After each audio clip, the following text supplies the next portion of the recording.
Oh, this is Mike, NoStressMike.com. Let's talk. Yeah, I was just thinking, many of us have sworn an oath to the United States Constitution. And I don't know if people understand how important that oath is. Now, first, well, one thing, I don't even understand if people realize how important the important things are in the United States. The number one important thing that separates the United States from any other country in the world is God. God is number one. God is number one. With God as number one, that means our value system, our morals, it comes way up. It's number one. So this is a moral country. It's supposed to be. Now, number two is we the people. So the people is what makes the United States stand above all the other countries in the world. And that is done because of number one. We have morals, we have values. And so it's we the people that is what makes the United States great. Now, we the people can only do it when number three comes in, the Constitution of the United States. And the Constitution puts limitations, and it spells out what the government is supposed to be doing, not what the people are supposed to do, because the people are we the people. God. We've got morals. We should know the right thing to do. And we learn. As you get older, you learn all this stuff. But we don't need a government telling us what to do. This is why you have the Constitution, to tell the government what it's supposed to do. Okay. Now, I've been thinking about that because, like I say, going through school, you know, you learn all your kind of stuff and all that. And, you know, school's a whole lot different now than what it was when I was in school. And when I became 18, like I say, joined the Marines and I took the oath, and then the government really, I mean, the Marines taught me, taught me personal responsibility, so I can do something with my oath. And we were even taught, I was going to the Vietnam War, and we were taught even at that time, we are under no obligation to follow immoral or unconstitutional orders. I'm an 18-year-old kid, and we're already taught this. Now, I see people that take this oath and they don't take the personal responsibility and stand behind their oath. The oath to the Constitution to our government officials is just kind of like an empty promise.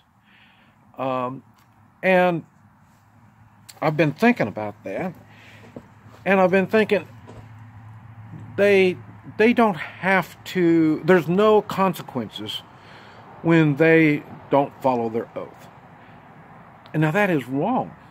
I mean, that is really wrong. My good friend, I give an oath to my good friend. I will do whatever I have to for my good friend. And I back up that oath. Now, when you don't, then you lose your friendship with this person, all the benefits you had with this person. So, in other words, there's a consequence you pay. Now, these people, and I say, Doc, I'm not even in government. I'm out of government. But still, I stay with this oath. And this what makes me start thinking about this. I would think people that are on welfare, people that want something from the government,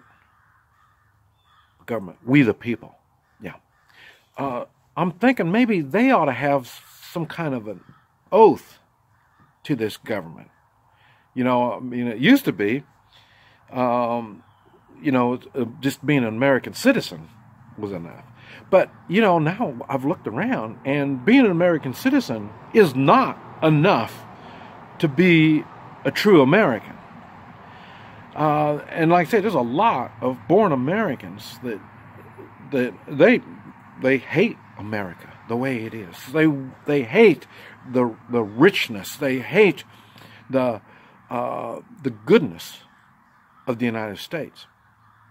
And I wonder, okay, now if you don't even, I'm thinking you should be able to at least swear an oath. I'm not saying you got to be a Christian, but I am saying I think you need to swear an oath to the United States Constitution if you're going to have your hand out looking for the government and the Constitution to take care of you. And we will anyway, because this is a moral country. But on the other side of this, you need to stand up.